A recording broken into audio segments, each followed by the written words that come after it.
नमस्कार, मैं हूं अंकुर। आप देख रहे हैं सत्य हिंदी। एक नजर अब तक की सुर्खियों पर। बिहार की राजनीति में तनाव बढ़ गया है। पटना में शुक्रवार को बीजेपी और कांग्रेस कार्यकर्ताओं के बीच जोरदार भिड़ंत हो गई।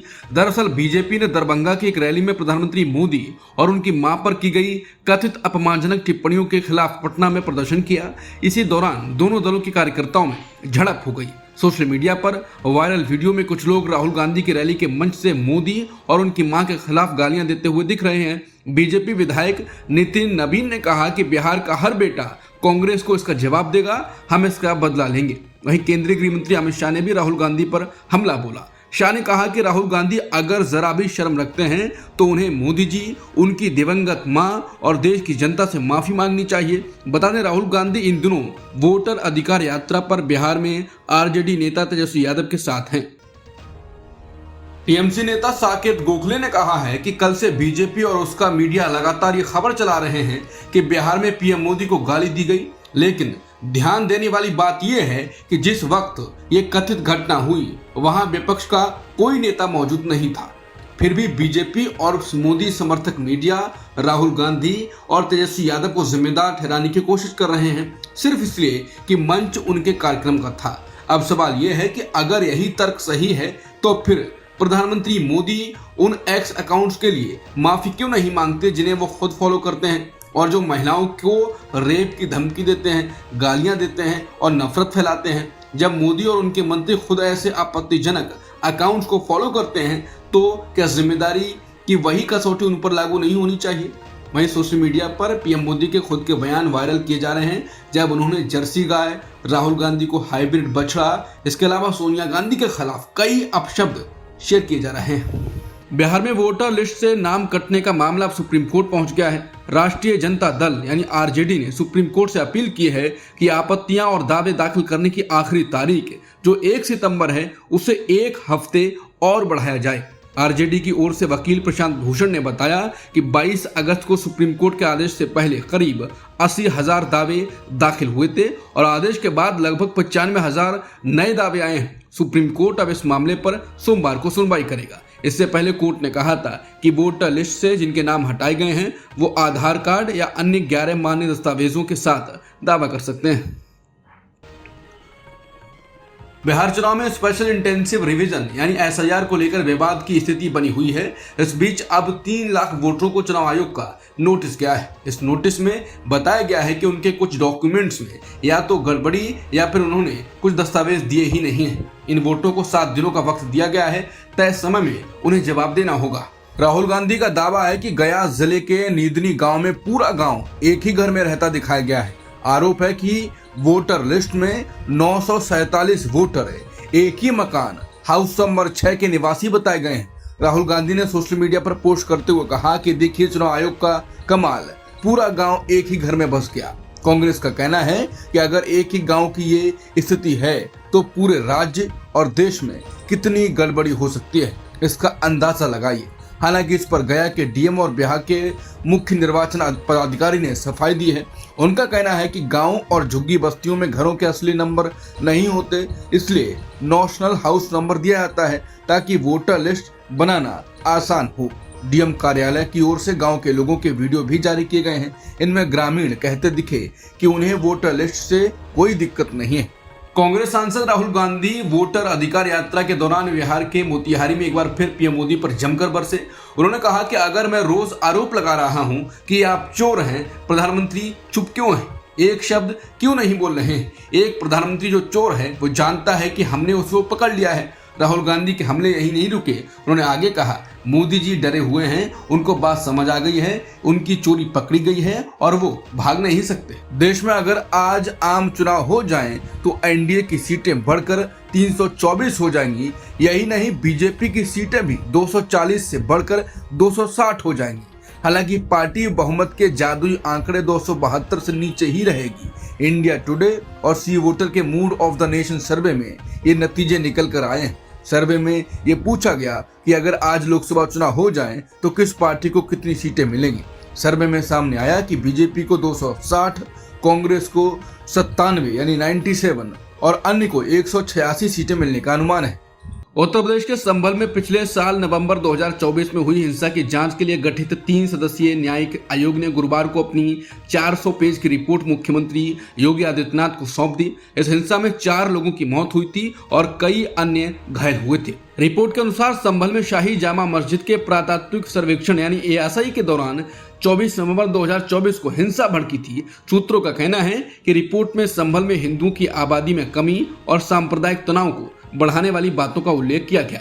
रिपोर्ट में कहा गया है कि आजादी के समय संभल नगर पालिका क्षेत्र में 55% आबादी मुस्लिम थी और 45% हिंदू थी। हालांकि अब हिंदू आबादी घटकर 15% रह गई है, जबकि मुस्लिम समुदाय बढ़कर 85% हो गया है। इसमें समाजवादी पार्टी के सांसद जिया उर रहमान बर्ग के जामा मस्जिद में दिए गए भाषण को हिंसा के ट्रिगर के रूप में चिन्हित किया गया है। हालांकि रिपोर्ट की सामग्री को गोपनीय रखा गया है, लेकिन रिपोर्ट की तमाम बातें सामने आ चुकी हैं।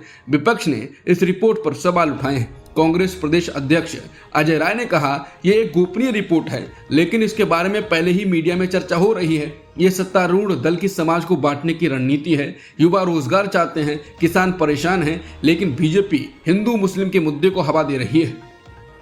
मोदी और संघ के बीच मनमुटाव की खबरों के बीच मोहन भागवत का ऐसा बयान आया है जिससे लोग कह रहे हैं कि भागवत ने मान लिया है क्या कि मतभेद हैं। दरअसल मोहन भागवत ने कहा कि हमारा हर सरकार के साथ अच्छा तालमेल रहता है, चाहे वो राज्य सरकार हो या केंद्र सरकार, लेकिन व्यवस्था में कुछ आंतरिक विरोधाभास हो सकते हैं।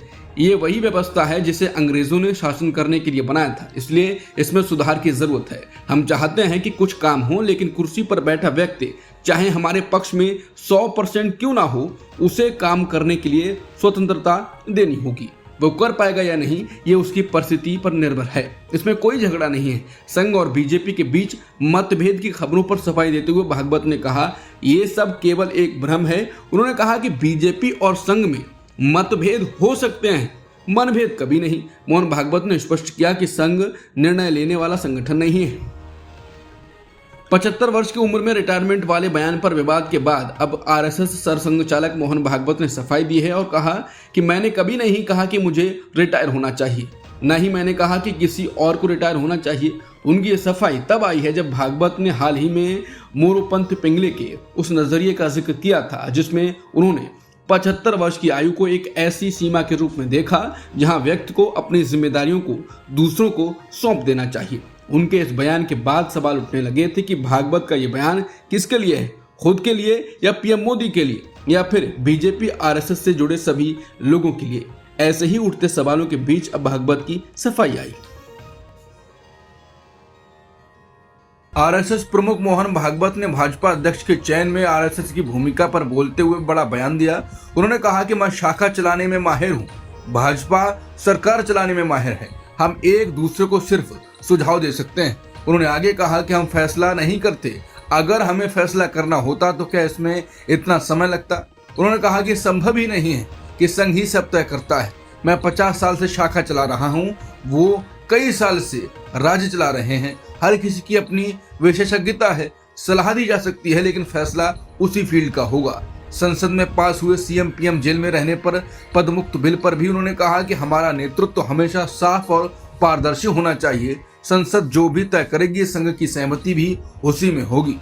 दिल्ली में अपने 3 दिवसीय व्याख्यानमाला के आखिरी दिन RSS प्रमुख मोहन भागवत ने कहा कि काशी और मथुरा भी हिंदुओं को मिलनी चाहिए। उन्होंने साफ किया कि संघ खुद किसी आंदोलन में नहीं जाएगा, लेकिन संगठन के स्वयंसेवक चाहे तो जुड़ सकते हैं। भागवत ने कहा कि राम मंदिर आंदोलन में संघ जुड़ा था, लेकिन अब और आंदोलनों में संघ नहीं जाएगा। हिंदुओं के लिए अयोध्या, काशी और मथुरा तीनों महत्वपूर्ण हैं, बाकी जगह मंदिर या शिवलिंग मत ढूंढो। उन्होंने ये भी कहा कि मुसलमान खुद भाईचारे के लिए ये 3 स्थल छोड़ दें, ये बड़ा कदम होगा। अमेरिका ने भारतीय सामान पर 50% तक टैरिफ लगा दिया है। माना जा रहा है कि इस फैसले से भारत का करीब 2/3 निर्यात प्रभावित हो सकता है। सबसे ज्यादा असर उन सेक्टर्स पर होगा जहां बड़ी संख्या में लोग काम करते हैं, जैसे टेक्सटाइल, चमड़ा और जेम्स एंड ज्वेलरी। आशंका है इन सेक्टर्स में हजारों लोगों की नौकरियां खतरे में पड़ सकती हैं। इस बीच वित्त मंत्री निर्मला सीतारमण ने निर्यातकों को भरोसा दिलाया है कि सरकार उनके साथ खड़ी है। उन्होंने कहा ये मुश्किल वक्त है, लेकिन वर्कर्स को रोजी रोटी बचाना सबसे जरूरी है। सीतारमण ने वादा किया कि सरकार निर्यातकों की चिंताओं को दूर करेगी और हर संभव मदद करेगी। अमेरिकी राष्ट्रपति ट्रंप के ट्रेड एडवाइजर पीटर नवारो ने एक बार फिर भारत पर निशाना साधा है। नवारो ने आरोप लगाया कि भारत अमेरिकी डॉलर का इस्तेमाल रूस की जंग को फंड करने में कर रहा है। नवारो ने कहा कि भारतीय रिफाइनर रूस से सस्ता तेल खरीदकर उसे रिफाइन करते हैं और अंतर्राष्ट्रीय बाजार में बेचकर बड़ा मुनाफा कमाते हैं। इससे रूस को हार्ड करेंसी मिलती है जो यूक्रेन युद्ध में खर्च हो रही है। उन्होंने वॉशिंगटन द्वारा भारत से आने वाले सामान पर 50% टैरिफ बढ़ाने का बचाव भी किया। नवारो के मुताबिक रूस यूक्रेन युद्ध से पहले भारत की तेल आयात में रूस का हिस्सा 1% से भी कम था, लेकिन आज ये 30% से ज्यादा यानी रोजाना 1.5 मिलियन बैरल तक पहुंच गया है। प्रधानमंत्री नरेंद्र मोदी शुक्रवार को 2 दिन की यात्रा पर जापान की राजधानी टोक्यो पहुंचे। इस दौरान वो जापान के पीएम शिगेरू इशिबा से मुलाकात करेंगे और दोनों देशों के रिश्तों को मजबूत करने के लिए कई मुद्दों पर बातचीत होगी। पूर्व reserve bank of India governor Urjit Patel को अंतर्राष्ट्रीय मुद्रा कोष यानी IMF में एग्जीक्यूटिव डायरेक्टर नियुक्त किया गया है। सरकार की ओर से शुक्रवार को यह जानकारी दी गई। उन्हें यह जिम्मेदारी 3 साल के लिए सौंपी गई है। उर्जित पटेल सितंबर 2016 में रघुराम राजन के बाद RBI गवर्नर बने थे, लेकिन दिसंबर 2018 में उन्होंने इस्तीफा दे दिया था। उन्होंने निजी कारणों का हवाला दिया। उनका इस्तीफा उस समय आया था जब RBI और मोदी सरकार के बीच कई मुद्दों पर टकराव सामने आया था। पटेल 1990 के बाद ऐसे पहले RBI गवर्नर थे जिन्होंने अपना कार्यकाल पूरा होने से पहले इस्तीफा दिया। इससे पहले भी वो IMF में काम कर चुके हैं। अब तक की खबरों में इतना ही। बाकी खबरों के लिए बने रहिए सत्यहिंदी.com के साथ।